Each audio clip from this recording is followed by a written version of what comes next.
अपने जरा कैमरे ऑन कर लें जरा।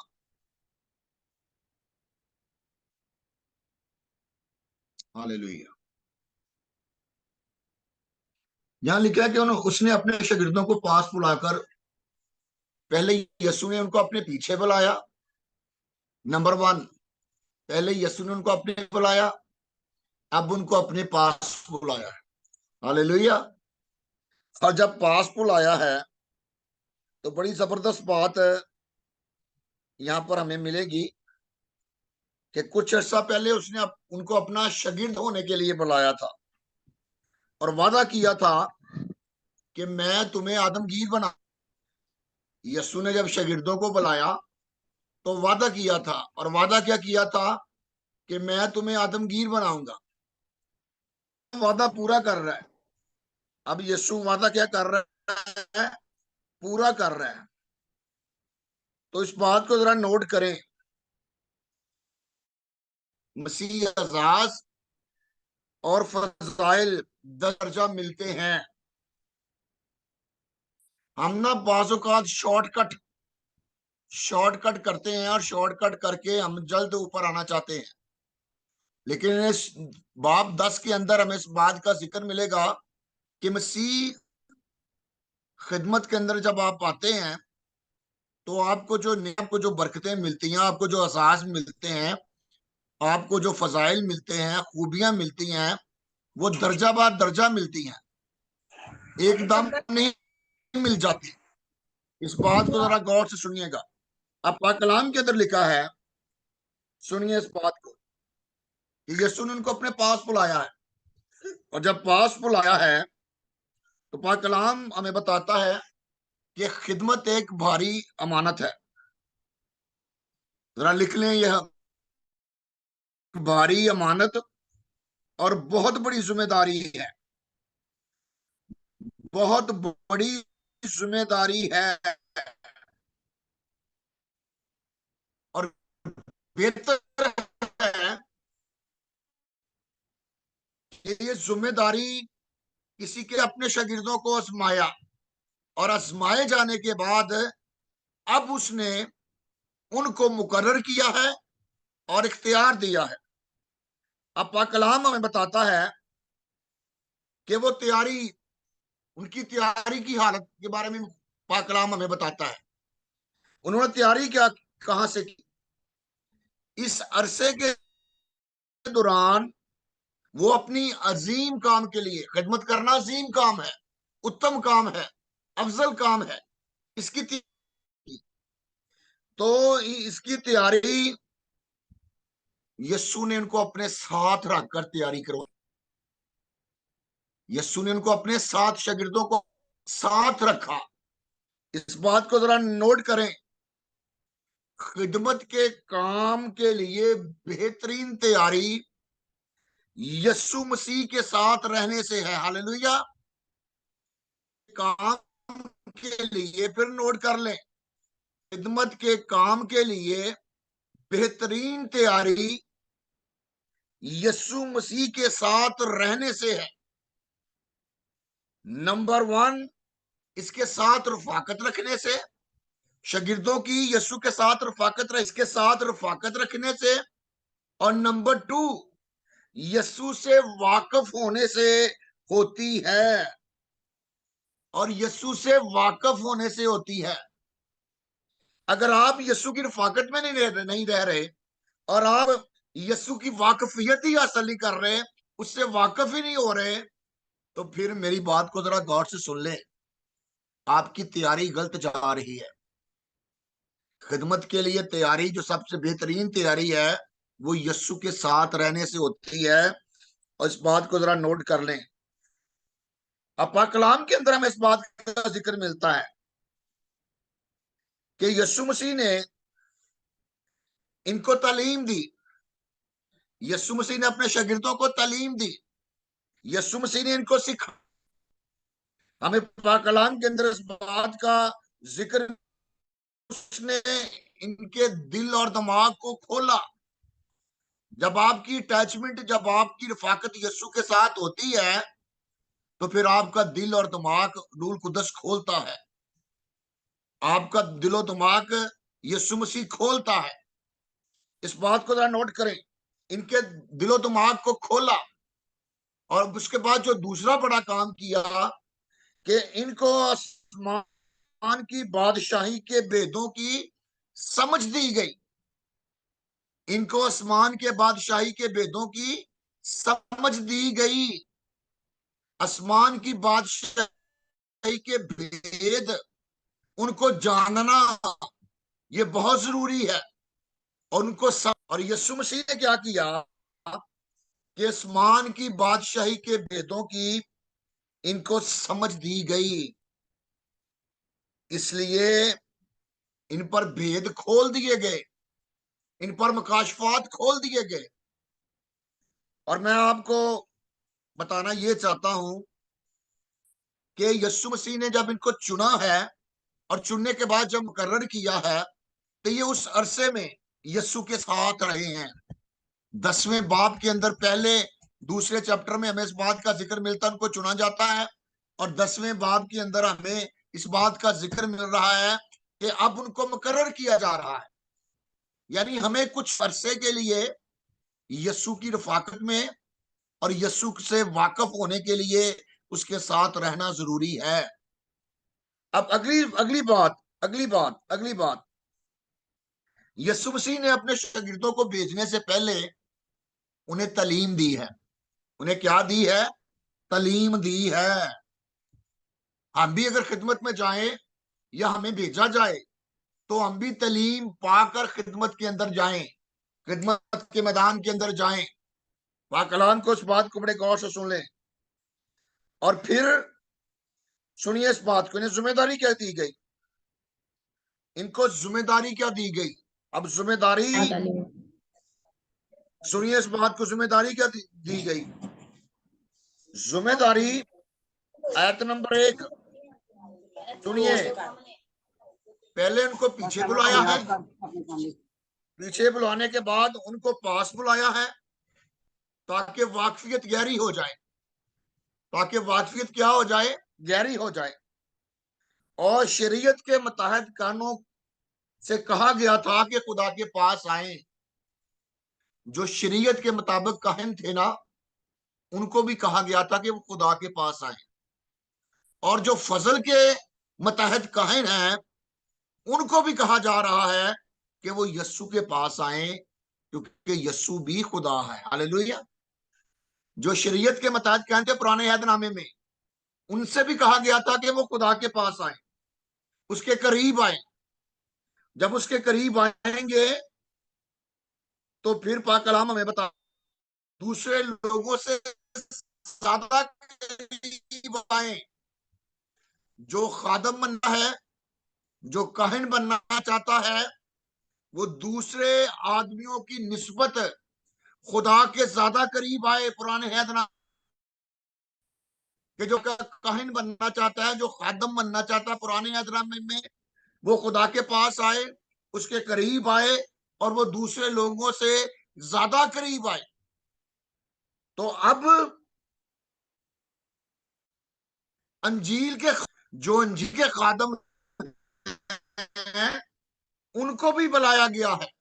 और बुलाया गया है, और किस लिए बुलाया गया है? कि वो मसीह के पास आए। हालेलुया।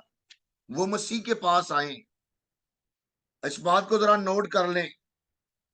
मसीह के सिखाने की, सीखने में ज्यादा सरगर्म हो। अब यीशु मसीह ने इनको मखसूस करना था। यीशु मसीह ने इनको पास, जो दूसरों को तालीम देने की जिम्मेदारी अपने, नोट कर लें ये बात, दूसरों को तालीम देने की जिम्मेदारी अपने ऊपर लेने से पहले इंतजार करना है। हमें बुलावे का इंतजार करना है। खुदा हमें बुलाए, खुदा हमें भेजे। शागिर्दों ने इंतजार किया है, शागिर्दों ने इंतजार किया है। वो खुद नहीं गए, यस्सु ने भेज रहा है। वो खुद नहीं गए, यस्सु ने भेज रहा है। अब पाक कलाम हमें बताता है कि उन्होंने क्या दिया, जरा सुनने, दरख्त प्यार क्या दिया। लिखा है उनको पाक रूह पर इख्तियार बख्शा कि इनको निकालें, बदरूहों को निकालें। किनको निकालें जी? बदरूहों को निकालें। सुने, इस बात को बड़े गौर से सुने। जो खुशखबरी का मकसद है, जरा नोट कर लें, खुशखबरी का मकसद अबलीस को फतह करना है। खुशखबरी का मकसद अबलीस को फतह करना है। और नंबर 2, और हर तरह की बीमारी और हर तरह की कमजोरी दूर करें। खुशखबरी का पहला मकसद अबलीस को फतह करना है। खुशखबरी का दूसरा मकसद दुनिया को शिफा देना है। खुशखबरी का दूसरा मकसद दुनिया को शिफा देना है। इस बात को जरा नोट कर ले।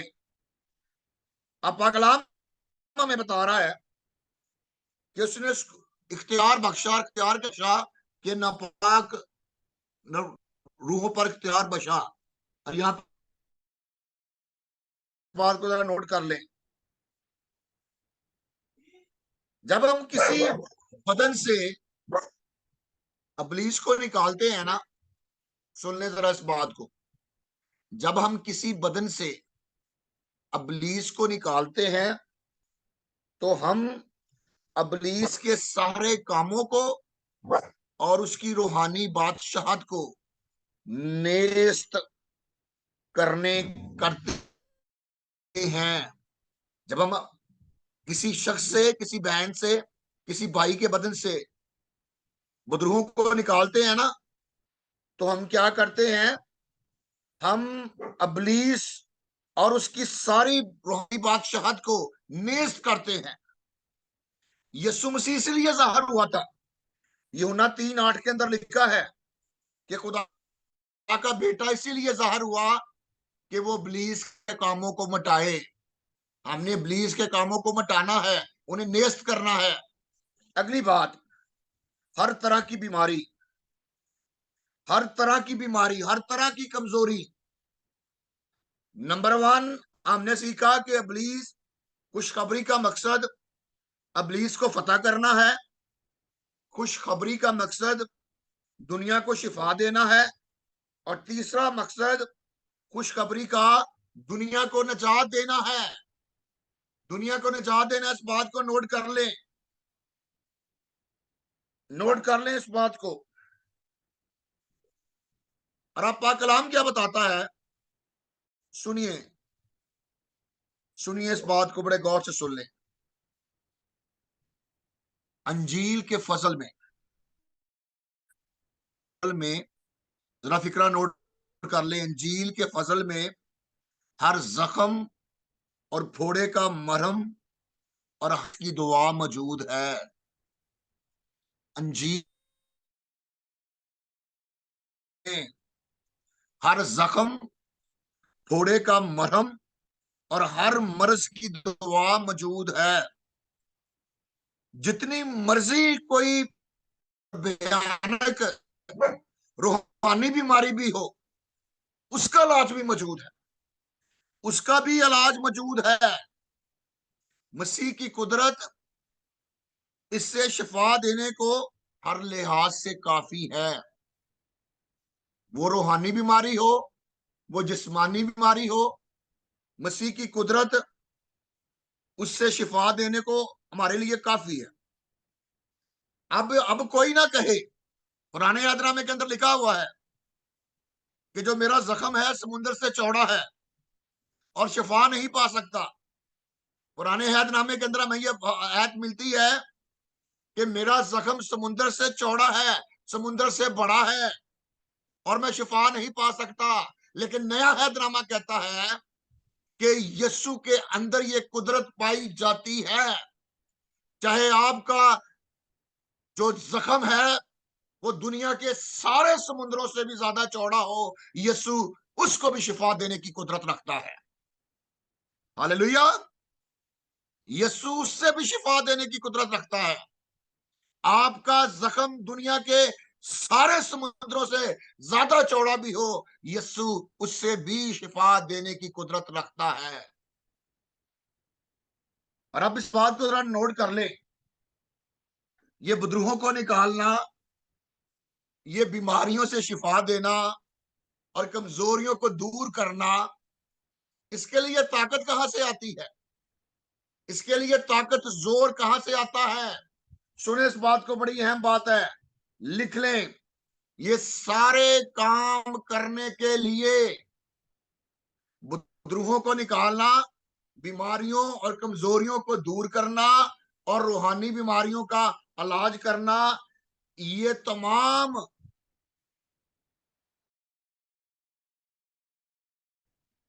बीमारियों को दूर करने के लिए ताकत हमें खुदा की तरफ से आती है। खुदा हमें ताकत देता है और वो ताकत खुदा का रूल कुदस है। वो ताकत खुदा का रूल कुदस है। हालेलुया। अब पाक कलाम हमें बता रहा है कि वो ताकत खुदा की तरफ से आती है,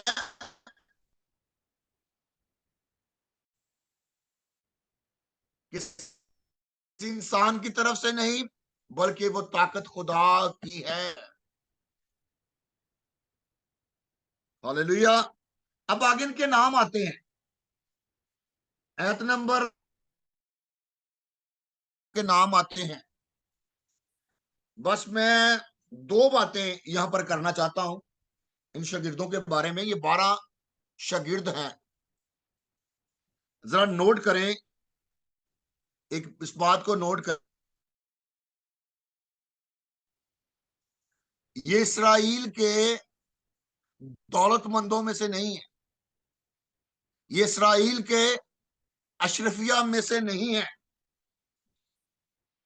ये ना दौलतमंद थे और ना ही इसराइल के अशरफी में से नहीं था।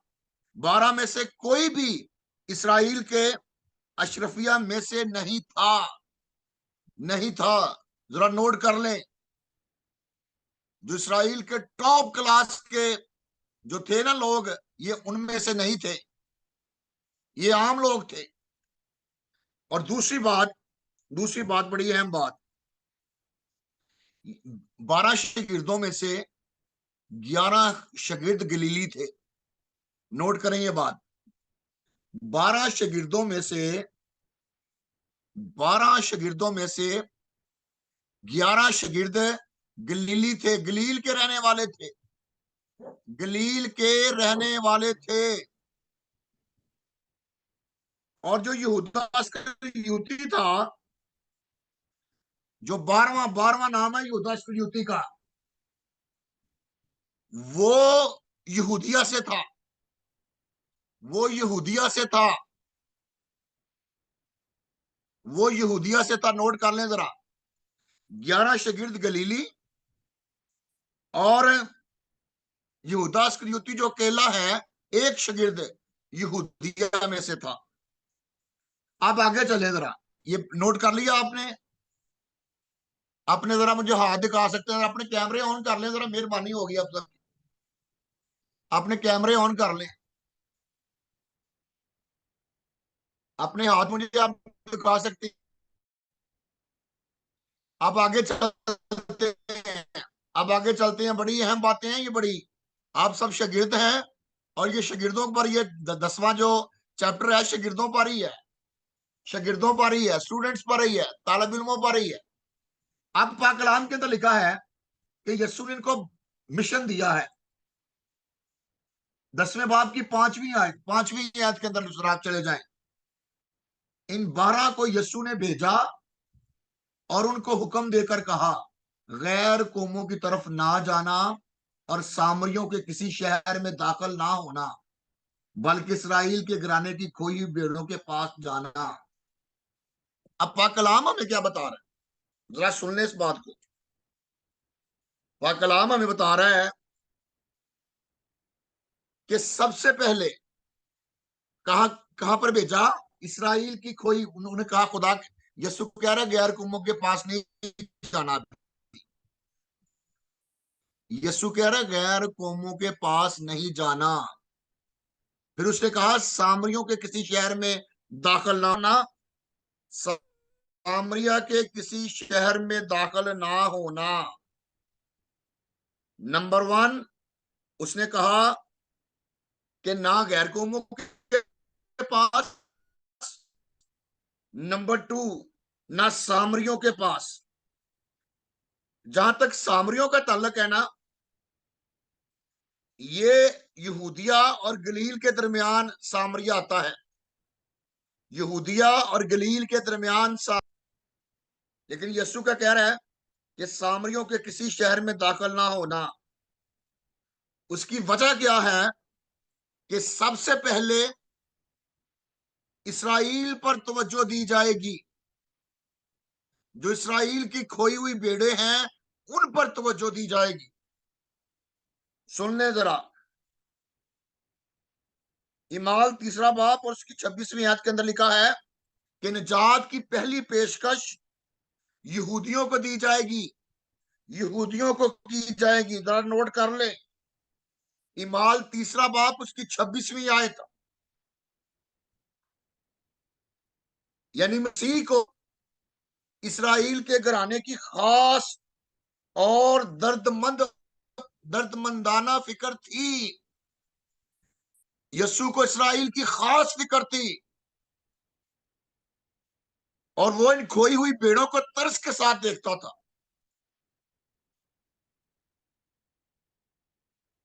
और वो एक चरवाहे की तरह इनको खता और गुनाह की पगडंडियों पर जाने से मना करता था। उनको वहां से वापस लाना था। जो वो गुनाह के अंदर, जो वो बदी के अंदर, जो वो रसूमात के अंदर इसराइल के लोग जा चुके थे, उनको वापस लाना था। इसलिए यीशु ने कहा कि पहले इसराइल के पास जाना है। फिर उसने कहा, इस बात को जरा नोट करें, इस बात को जरा नोट करें। एक और बड़ी खास बात है, जरा लिख लें।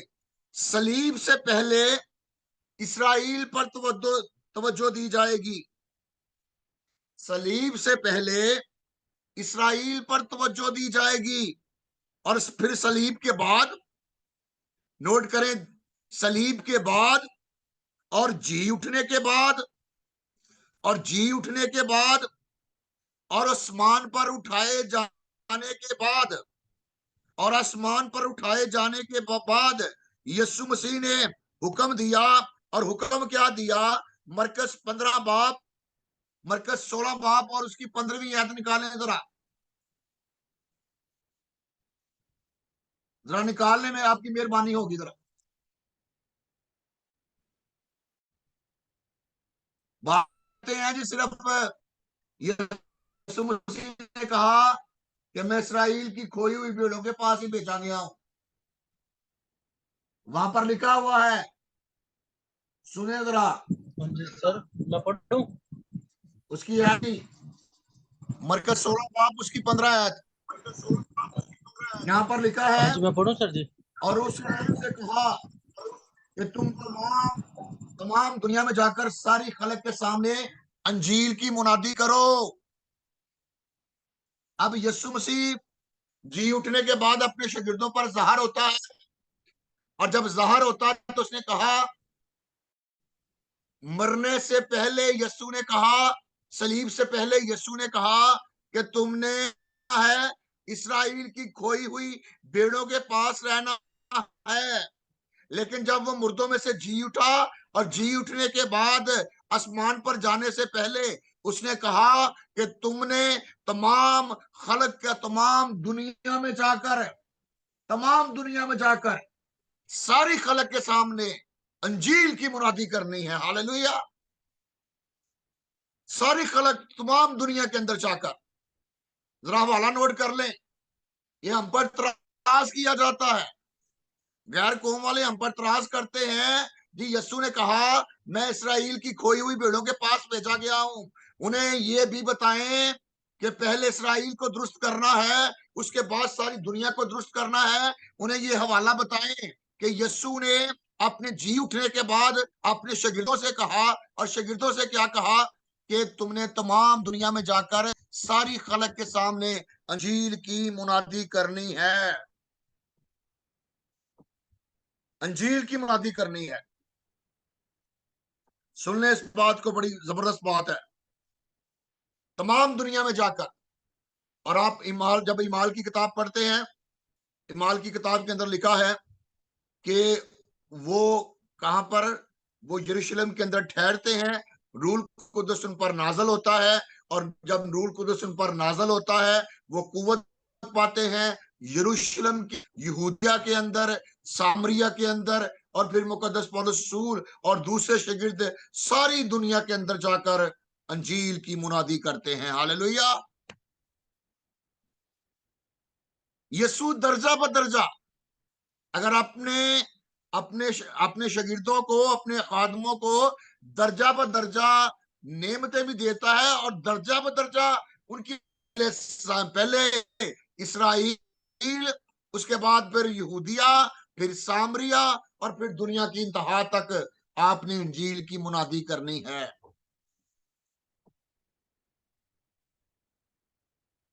हालेलुया। और आगे चले, जरा पढ़े, जरा फिर दोबारा आगे चले पढ़े, मत्ती की इंजील 10वें बाब के अंदर चलते हैं फिर दोबारा, कि सलीब से पहले इसराइल, और सलीब और जी उठने और आसमान पर उठाए जाने के बाद शागिर्द पूरी दुनिया के अंदर गए, और पूरी दुनिया के अंदर जाकर उन्होंने इंजील की मुनादी की। मैंने दोनों हवाले आपको बता दिए हैं। नंबर 1 जो हम मत्ती की इंजील का 10वां बाब पढ़ रहे हैं, और फिर नंबर 2 सारी दुनिया के अंदर जाकर जो इंजील की हमने मुनादी करनी है, उस सब का जिक्र हमने पढ़ा है। अब आगे चलते हैं, बाब नंबर 10 में आ जाए, बाब नंबर 10 में आ जाए, और यहां पर क्या लिखा हुआ है जरा, नंबर 7वीं आयत से। और चलते चलते ये मुनादी करना कि आसमान की बादशाही नजदीक आ गई है। चलते चलते मुनादी करना कि आसमान की बादशाही नजदीक आ गई है। सुन ले जरा, ये आसमान की बादशाही नजदीक आ गई है। सुन ले, इस बात को बड़े गौर से सुन ले। आसमान की बादशाही क्या आ गई है? यीशु मसीह कह रहा है, होना है, जब मुनादी करनी है तो आसमान की बादशाही नंबर 1 कि तौबा करो, और आसमान की बादशाही नजदीक आ गई है। इस बात की मनादी सुबह की रोशनी की मानत थी। इस बात की मनादी सुबह की रोशनी की मानत थी, जो नवीद देती है कि सूरज तलू होने वाला है, जो नवीद देती है कि सूरज तलू होने वाला है। आसमान की बादशाही नजदीक आ गई है, इसका मतलब ये ऐलान है कि नजात नजदीक है, नजात नजदीक है। यीशु पर ईमान ले आओ, नजात ले लो, अंधेरे में ना रहो, रसूमात के अंदर ना रहो। मजहबी फराइज जो बड़े बड़े यहूदी लोग जो अदा कर रहे हैं, वो आपको निजात नहीं दे सकते, आपकी रसूमात आपको निजात नहीं दे सकती। निजात यीशु दे सकता है। ये ऐलान है कि निजात नजदीक है, और यकीनन इसकी निजात इसके डरने वालों के, जो उससे डरते हैं, उनके करीब है। ये यीशु की जो निजात है वो किन के करीब है? जो उससे डरते हैं, जो उसकी इबादत करते हैं, जो उसके कफारे पर ईमान लाते हैं, जो यीशु पर ईमान लाते हैं। जबूर 85 उसकी 9वीं और 10वीं आयत पढ़े जरा, ये हवाला नोट कर लें, पढ़े ना, हवाला नोट कर लें। आसमान की बादशाही का नजदीक आना, इसका मतलब यह है कि बादशाह बा नफ्स नफीस मौजूद है, कि आसमान की बादशाही को जो बादशाह, जो यीशु है वो मौजूद है, वो नहीं है, वो मौजूद है।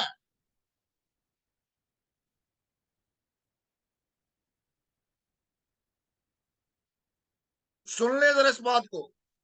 उन्हें इस बात का इतना मुश्ताक होना चाहिए था, बल्कि वो रूहानी बादशाही जो लोगों के दिलों में कायम होगी। ये रूहानी बादशाही की यीशु बात कर रहे हैं, जिस्मानी बादशाही की बात नहीं कर रहा। यानी रूहानी बादशाह तो हमारे दिलों पर कायम होगी। जब इसकी जिस्मानी मौजूदगी हटा ली जाएगी, जब यीशु यहां से चला जाएगा, तो आज यीशु हमारे दिलों पर राज कर रहा है। हम यीशु पर ईमान रखते हैं। यीशु हमारा मुनज्जी है, यीशु हमारा सेवियर है, यीशु हमारा खुदावंद है। सुन ले, लेकिन क्या यहूदियों ने इस बादशाह को कबूल किया? कहा आसमान की बादशाही नजदीक आ गई है, लेकिन यहूदियों ने इस आसमान की बादशाही को क्या किया? रिजेक्ट कर दिया। रिजेक्ट कर दिया यहूदियों ने, को रिजेक्ट कर दिया। अब नो, वहां पर लिखा है बीमारों को अच्छा करना, मुर्दों को जलाना, साफ करना, बदरूहों को निकालना तुमने मुफ्त पाया है, मुफ्त देना है। हालेलुया। मुफ्त पाया है। और सुन ले जरा, यीशु मसीह बता रहे हैं अपने शागिर्दों को, और क्या बता रहे हैं कि तुमने क्या किया है? आपने बीमारों को अच्छा करना है, मुर्दों को जलाना है, कोड़ियों को पाक साफ करना है, बदरूहों को निकालना है। तुमने मुफ्त पाया है, मुफ्त देना है। जब आप शिफात, जब ये मोजज़ात आप करेंगे, जब आप शिफाएं देंगे, आपने इसका कोई पैसा वसूल नहीं करना, ना तो इसकी फीस रखना, और ना ही किसी से कोई मालियाती चार्ज लिया जाए। किसी से रुपया पैसा नहीं लिया जाएगा। सुन ले जरा इस बात को, बड़े गौर से सुन ले। मसीह ने हमें मुफ्त दिया है, और हमने भी आगे मुफ्त देना है। हमने भी आगे कैसे देना है? मुफ्त देना है। वो फीस मुकर्रर नहीं कर रहा, वो फीस मुकर्रर नहीं कर रहा। मसीह ने हमसे मुफ्त भलाई की है। साडा भला है तो मसीह ने मुफ्त किया है। तो अगर अगर अगर असि किसी का भला करना है तो मुफ्त करना है। ਉਹਦੀ फीस नहीं मुकर्रर कर देनी, ਉਹਦੇ कोई पैसे मालियाती चार्ज नहीं मुकर्रर करना। मुफ्त पाया है, मुफ्त देना है। हालेलुया। अगली बात, अगली बात, अगली बात, अगली बात। ना सोना अपने कमरबंद में रखना, ना चांदी, ना पैसे, रास्ते के लिए ना झोली लेना, ना दो दो कुर्ते पर जूतियां, ना लाठी, क्योंकि मजदूर अपनी खुराक का हकदार है। 9वीं आयत और 10वीं आयत, दो आयतें पढ़ी हैं मैंने, दो आयतें पढ़ी हैं, 9वीं और 10वीं आयत। अब यहां पर क्या कहा जा रहा है कि ना आपने गोल्ड लेना है, ना आपने, ना सोना अपने कब्रबंद में रखना, ना चांदी, ना पैसे। ना पैसे रखने ने, ना चांदी, ना आपने सोना। इसका मतलब क्या है? यीशु मसीह हमें बता रहा है, सुनिए। यीशु मसीह, आपके अगर पास सोना है, आपके पास चांदी है, तो आपका जो इनसार है वो सोने पर है, वो चांदी पर है। लेकिन यीशु कह रहा है कि हर चीज के लिए, रस सुने इसका मतलब, नोट कर लें, हर चीज के लिए खुदा पर इंसार करना है। रब पर, खुदा पर, यहोवा पर आपने इंसार करना है, उस पर भरोसा रखना है। किसी और पर, आपने पैसे पर भरोसा नहीं रखना, अपने सोने पर नहीं, अपने चांदी पर नहीं, अपने पैसों पर नहीं। कहता है कुछ नहीं लेना। आपका भरोसा, आपका तवक्कल, आपका इंसार सिर्फ और सिर्फ खुदा पर हो। आप किसके काम के लिए जा रहे हैं?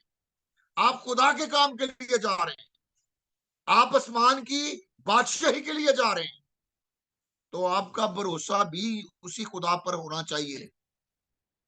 और अगली बात बड़ी अहम बात, लेकिन लिए ना झोली लेना, ना दो दो कुर्ते, ना जूतियां, ना लाठी, क्योंकि मजदूर अपनी मजदूरी का खुराक का हकदार है। कहता ना झोली लेनी है, ना दो दो कुर्ते लेने हैं। सुन ले जरा, सुन ले इस बात को, सुन ले।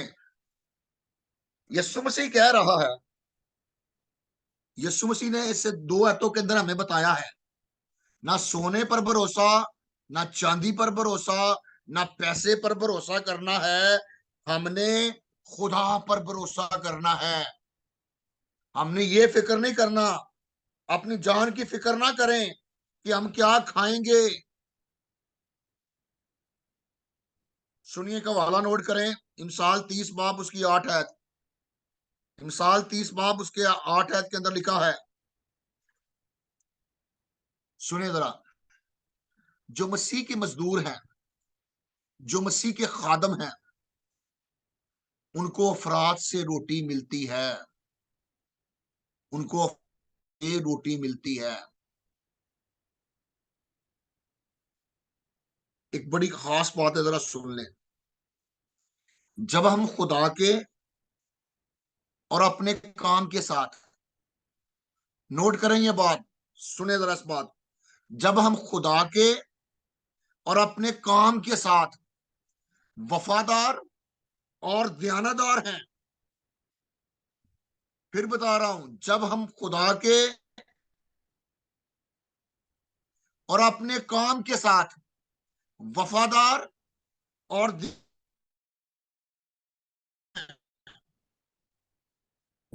कर करते हैं और इसे अच्छी तरह करने की फिक्र करते हैं, तो बाकी सारी फिक्रें आप खुदा पर डाल सकते हैं। हालेलुया।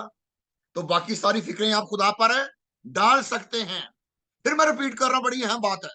पास्टर सुनील फेसबुक पर बैठे हुए हैं, ये सुन ले सारी बात, बड़ी गौरतलब बात है। पास्टर शहजाद सुने जरा, जब हम खुदा के और अपने काम के साथ वफादार और दयानतदार हैं और इससे अच्छी तरह करते हैं और अच्छी तरह करने की फिक्र करते हैं, फिक्रें खुदा पर डाल सकते हैं।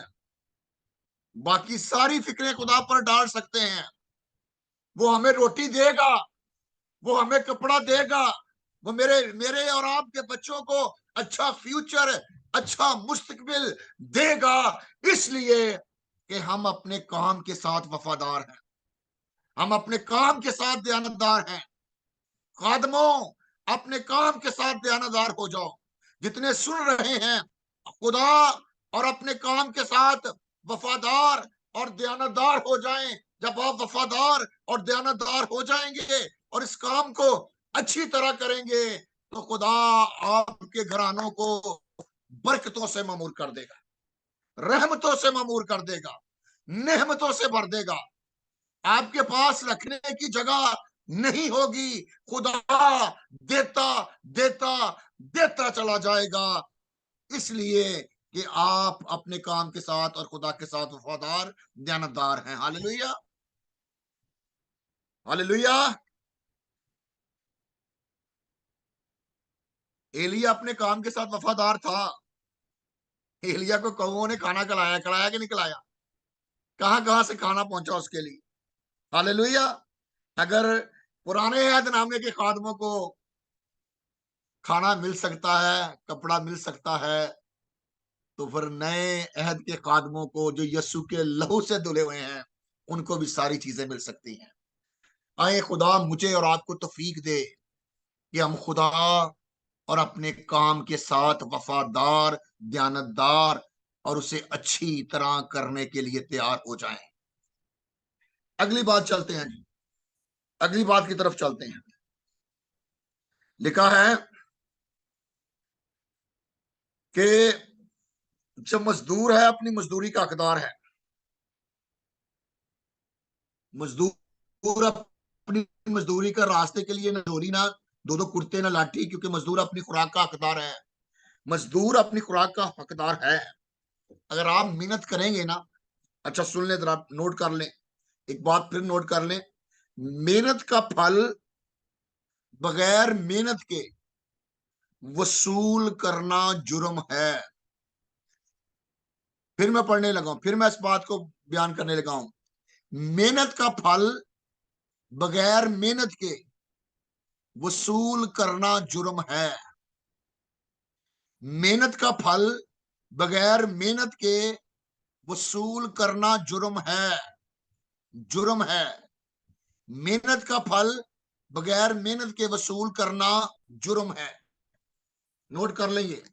यीशु कह रहा है कि जब आप मजदूरी करेंगे, जब आप अंजील सुनाएंगे, जब आप लोगों के लिए दुआएं करेंगे, जब आप रोजे रखेंगे, जब आप शिफायती दुआ लोगों को, लोगों की जिंदगियों के अंदर बड़े बड़े काम करेंगे, आपके वसीले से जब शफा होगी, तो फिर आपको खुराक खुदा देगा।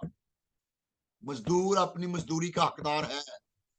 पहले मेहनत करें, पहले मजदूरी करें, फिर खुदा आपको खुराक देगा। आज प्रॉब्लम यह है कि हम मजदूरी नहीं कर रहे, हम शॉर्टकट कर रहे हैं। फ्रॉड, मकर, धोखा ये कर रहे हैं।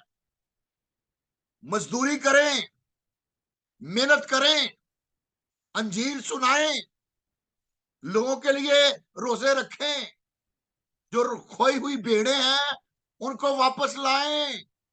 जब अपना काम आप पूरा करेंगे तो खुदा ने कह दिया, क्योंकि मजदूर अपनी मजदूरी का खुराक का हकदार है, खुदा आपको देगा। हालेलुया।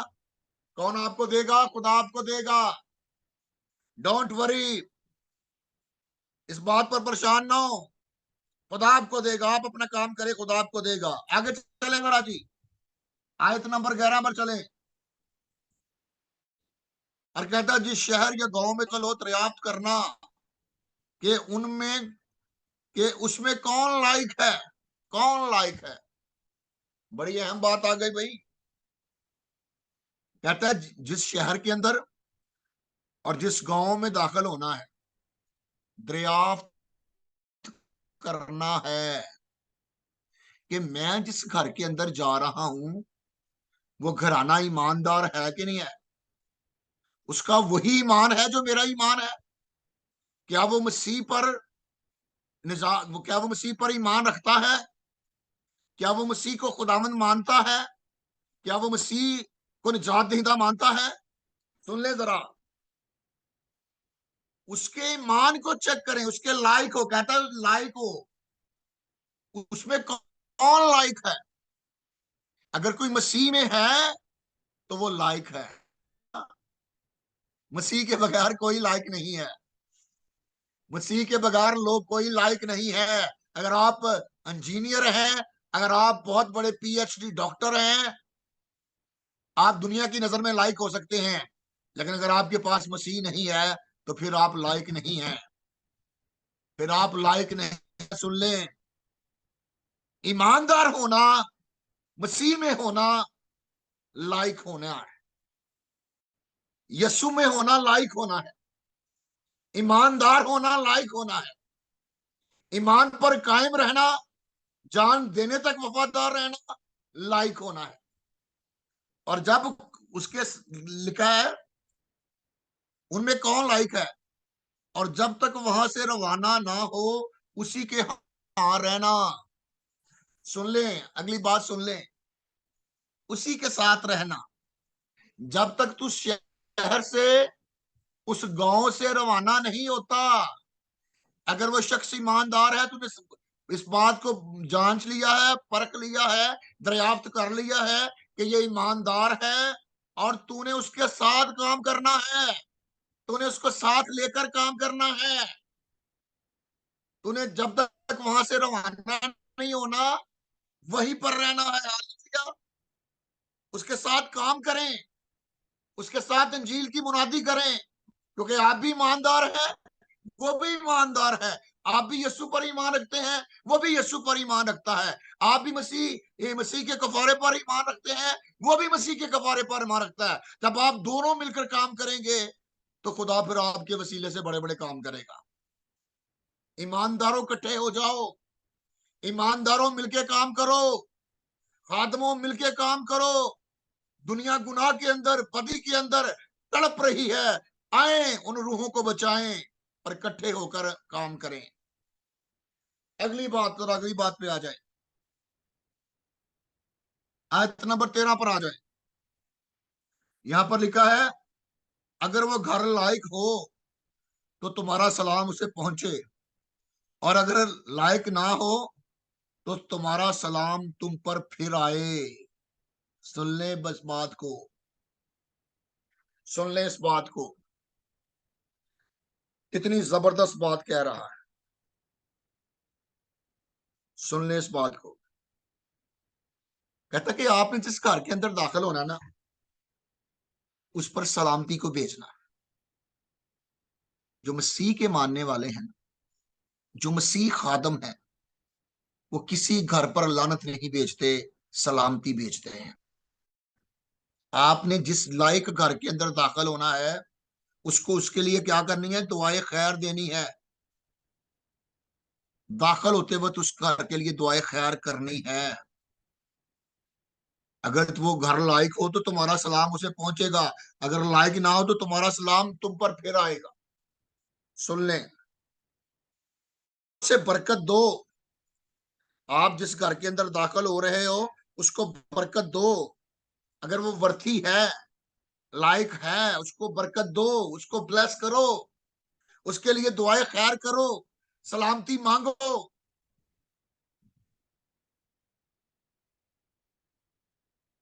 और फिर सुनिए इस बात को, 14वीं आयत के अंदर, और अगर कोई तुमको कबूल ना करे और तुम्हारी बातें ना सुने, तो उस घर या उस शहर से बाहर निकलते निकलते वक्त अपने पांव की गर्द झाड़ देना। सुन ले जरा इस बात को बड़े गहर से। कितनी जबरदस्त बात है, कितनी जबरदस्त बात है। हालेलुया। यहां पर बताया गया है कि अगर तुम्हें कोई कबूल करे, और अगर कोई तुम्हें कबूल ना करे और तुम्हारी बातें ना सुने, बाज़ औक़ात लोग हमारे लिए बदतमीजी से पेश आते हैं, दरवाजे बंद कर लेते हैं, दरवाजे भी बंद कर लिए जाते हैं। तो फिर क्या होगा? तुम्हारा सलाम तुम पर वापस लौट आएगा। बास लोग हमें कबूल ना करें और तुम्हारी बातें ना सुने। हमारी बातें वो बातें हैं जो यीशु ने बताई हैं। हम लोगों को इंजील सुनाते हैं, हम लोगों को कलाम सुनाते हैं। और यहां पर कहा जा रहा है, सुनिए, सुनिए इस बात को, कि जिन लोगों ने खुशखबरी को रद्द किया है, जिन लोगों ने खुशखबरी को नहीं सुना, तो लिखा है उस शहर से बाहर निकलते वक्त अपने पांव की गर्द झाड़ देना, अपने पांव की गर्द झाड़ देना। और ये पता क्या है? ये यीशु मसीह इंतहाई अहम ऐलान कर रहा है। ये कोई आम ऐलान नहीं, अहम, इंतहाई अहम ऐलान है। और ऐलान क्या है? कि अपने पांव की गर्द झाड़ देना, गर्द झाड़ देना। यानी इसका मतलब क्या है? ये इनकी शरारत पर इंतहाई नफरत का इजहार है कि इन लोगों ने जो खुदा के खादमों को कबूल नहीं